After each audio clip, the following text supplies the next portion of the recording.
Well, hey there team, and welcome back to the channel, and welcome back to a bit more Hardspace Shipbreaker. And look at that, we have crested, we have passed the $650 million mark. So it's chipping away quite well. We were obviously playing with rolling that core out, but all sorts of optimization issues in this game led to that not being something that we can really do. But that's okay, because we've got a pretty solid rhythm in the one shift sort of meta, I suppose. Now, something I was actually really thinking of, because there's still the diehards among you that are here to hold buffalo, and that's fine, but like at the same time, that's a Zen mode operation. You know, you're doing it because you're idiosyncratically into collecting and completion and all that sort of stuff, but it is nowhere near optimal. But occasionally I have some people try and tell me that it is. What I thought is, I'll do my normal shift, but we'll pay attention to that sort of, that value health bar. People think that that's the value that's left in the ship, right? Because it's not clear. I mean, it could be tonnage as well, I suppose, but it's not really super clear. But I suppose if you can get that bar past the halfway mark, right? If it does turn out to be value, as in you've earned more than 50% value of the entire shift, or ship in one shift, surely that indicates that that's the way to do it, right? Now, I'm not saying that that's going to be the case. It might well come in under, but I guess that would put to bed any sort of argument that multiple shifts have more profit in them at all. I really don't think it's worth it, to be honest. But we'll have a squiz. We'll do my favorite, the industrial. But yeah, again, obviously I'm hanging my hat on that before I have even seen, so I'm quite happy to be wrong and have it not take half the bar. But even then, in the second shift, you would still have to extract more value than whatever you did in the first shift. But it's just the $3 million reactor and the thrusters and all that. It just, I can't possibly see the argument for doing multiple shifts on a ship if you're actually trying to make money. Like I said, if it's just how you want to play it and chill and relax, that's cool, but you know, I'm trying to grind this debt out because that's the point of the game. That said, what I am actually supremely interested in is pushing it out and seeing how much bloody profit we can make in one shift. I'm very excited about min-maxing that sort of build, you know?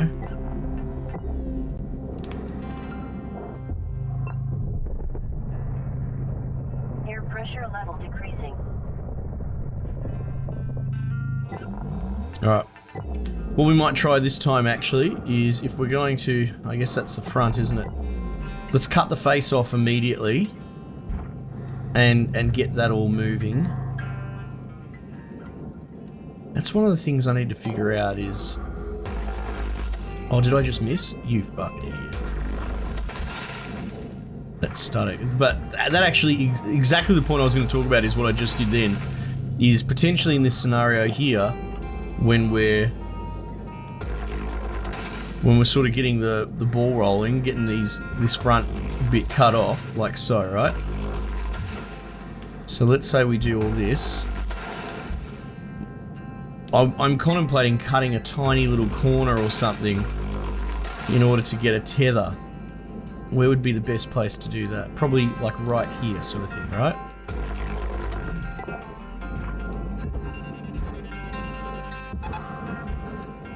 Oh wow, the whole thing pushed away because of that? Maybe I can just boop it. Alright, cool. What's going on? Yeah, we could... No, we can't pull that straight off because we want to...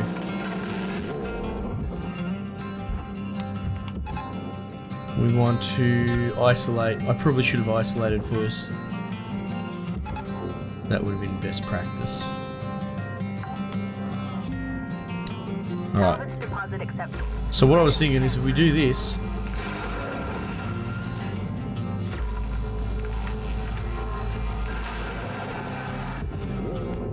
That might cause trouble. What sort of value is inside this cockpit, inside this captain's thing? Do you know what I mean?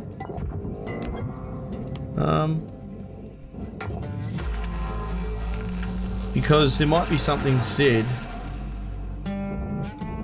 for getting in there and cleaning it out.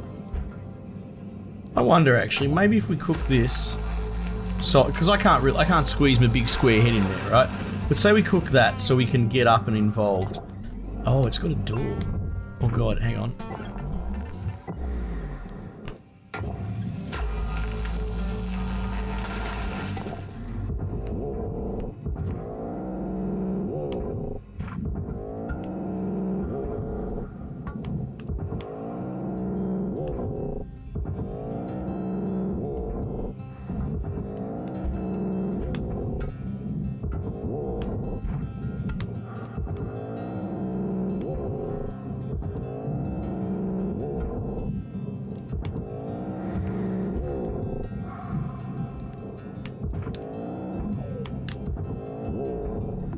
Valuable object processed. Credits deposited. For all this piss farting around. Oh my god. What have I done? Alright, so that first part just went in the processor, so that's good.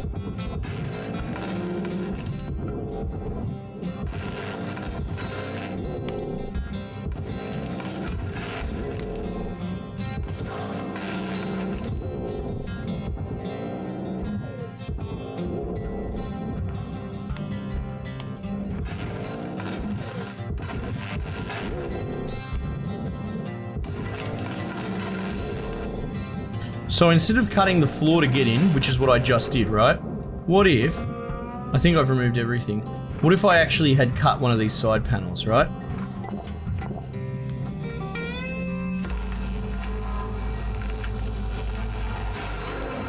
So one of them would already be gone by now. But we could hypothetically do this. We could cut all the side panels, or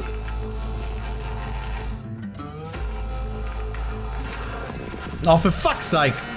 Sometimes it releases, sometimes it explodes. What are you gonna do? Anyway, so we could do something like that, hypothetically.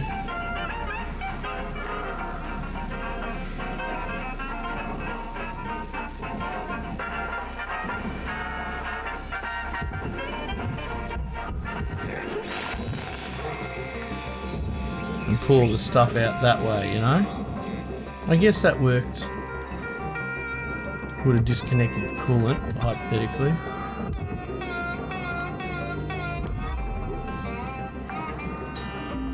You know what we could have actually done is just melted the wall off instead of having the double handling. If we melted the wall panels off, I could pull all this shit out one at a time. You know?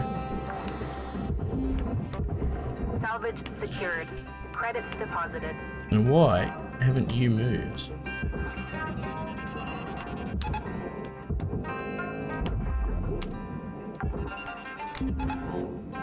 Salvage deposit accepted. Credits transferred.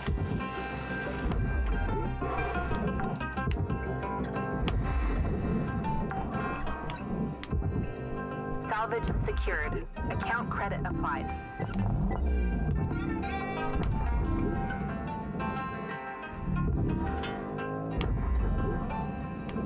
Why is this refusing to go? Salvage secured. Credits deposited. Shit, that one's going.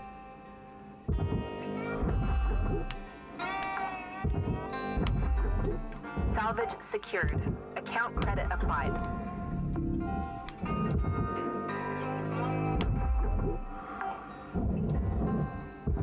Salvage deposit accepted. Credits transferred.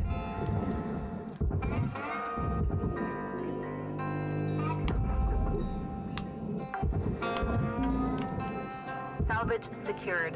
Credits deposited. Holy fuck! Oh, hang on. Wait, that's part of it left? Oh. Okay, so maybe that it got cut or something like that. Okay, that's cool. Alright, so there we go. We sort of salvaged the front. Pretty effectively. So what if we now focus in on the normal sort of maneuver, right?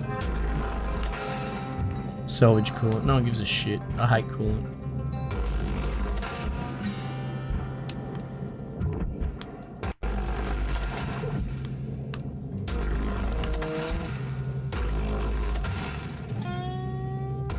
Oh.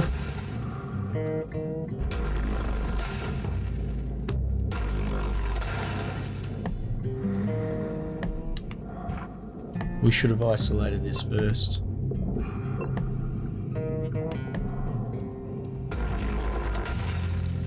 Alright, we'll do the lap. Let's do the lap.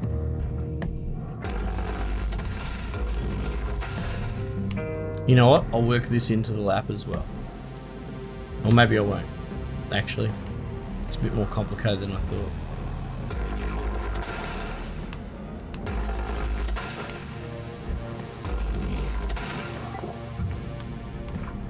Alright. Alright. Alright, alright. That's interesting, my momentum carried then.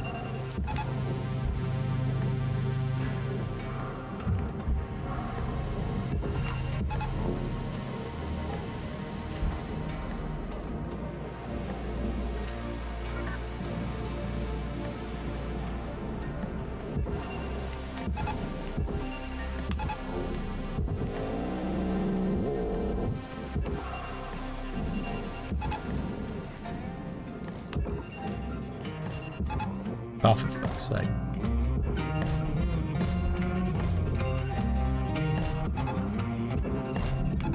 Processing valuable object. Credit awarded. Oh no.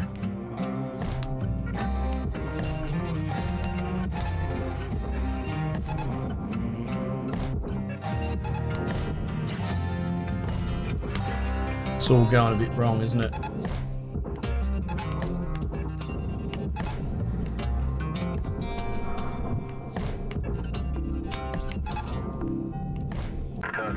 You got 5 minutes left in this shift.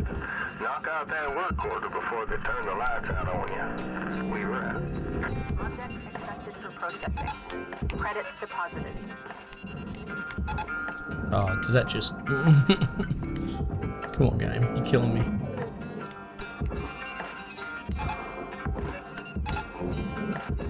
Salvage deposit accepted. Credits transferred.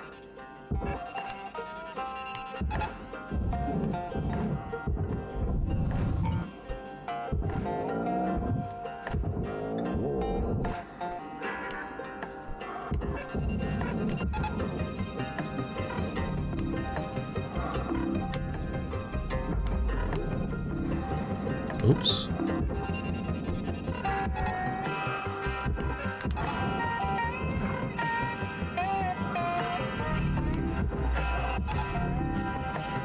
Salvage secured.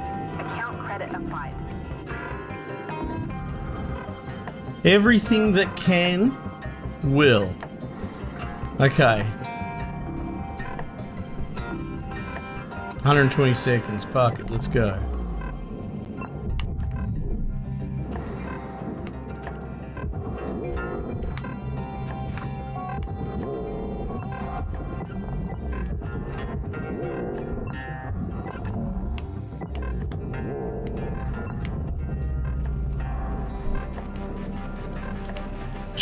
I didn't cut all the things out. Oh shit.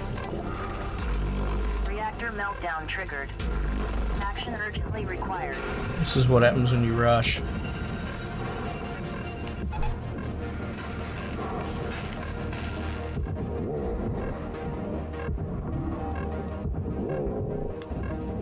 Nice.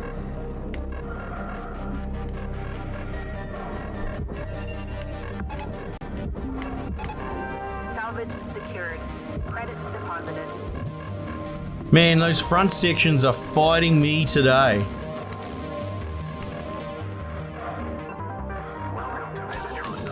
Oxygen level stabilizing.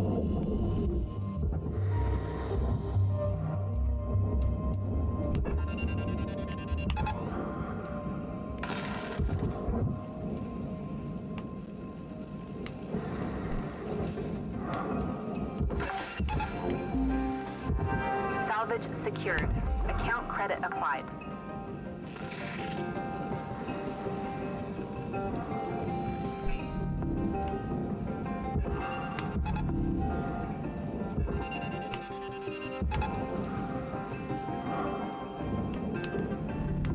Oh, fuck, of course. Of course you're gonna have bloody these.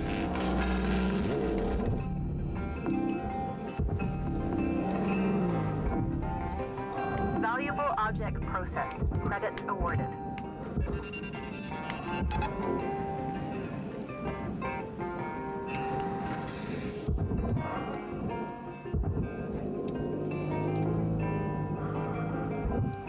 It's not that holding you in. Why? Oh, you're killing me, game. Why?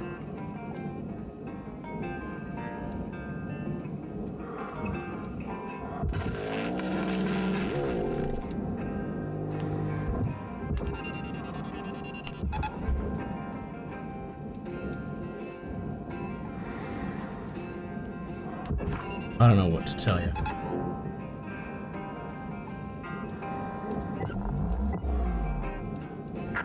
I cut all the parts. You got about a minute left.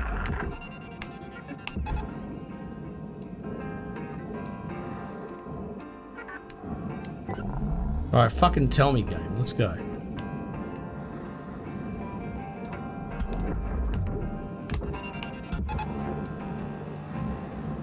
So, alright, so you're gonna come away that way, are you? It's so interesting. Like, it's a very strange physics system. Oh god. I mean, don't get me wrong, I've been sloppy with my tethers. I can't blame it all. But it's just weird because there's just no warping, there's no deformation. We had a look at the, like, I don't think torque exists in any real sense of the term. Like, when you tether the thing at the beginning, you can impart a twist. You might remember a few episodes back, I think it was on this playthrough. It actually might have been on the hard one. But I noticed that, like, it twists at first to align with the tether, but then it won't ever twist again. It will pull past, sort of thing. So as it pulls closer to the tether, the angle can potentially increase as it starts to overshoot, and it wouldn't affect it. It wouldn't reorientate. So it's very, very strange the way that the tethers behave. Okay, so obviously not a great haul. I got hung up on a lot of things, got stuck, got caught. We didn't really empty out the center of the containers and a lot of that sort of shell. And what was it? We didn't get to the thrusters either, basically. But that's okay. That's all right. You can't kill it every single time. 5.5 million is still pretty respectable. I didn't check the bar. I know I said I was going to, but like I said, when it all started falling apart, it was more about just trying to get through it. You know how it is. So I suppose it still stands that I'm still pretty certain that getting 7.5 to 8 mil out of a shift, which is usually what I get consistently when I'm not dropping the ball, is still, that's the best way to make money in this game. 100% easy. It's fairly bankable. Have a look at, like, I've screwed the pooch here a couple of times, but it's only a couple of times. For the most part, I'm consistent. But yeah, good to know. It's and like from a gameplay perspective, there's something to be said that you can't just nail it every single time. Now, granted, I was experimenting a little bit with the front, and that sort of did take up some of my time, but like, there is still finesse to be ironed out. You know, we haven't totally mastered and conquered this game yet, which is good, because kind of the day that you do that is the day the game no longer becomes fun, I would say. The day that you really finally master it. But yeah, we're not there yet. Not even close, I don't think. Team, thanks again for joining me. We might just leave it there for the time being, and I'll catch you guys on the next one.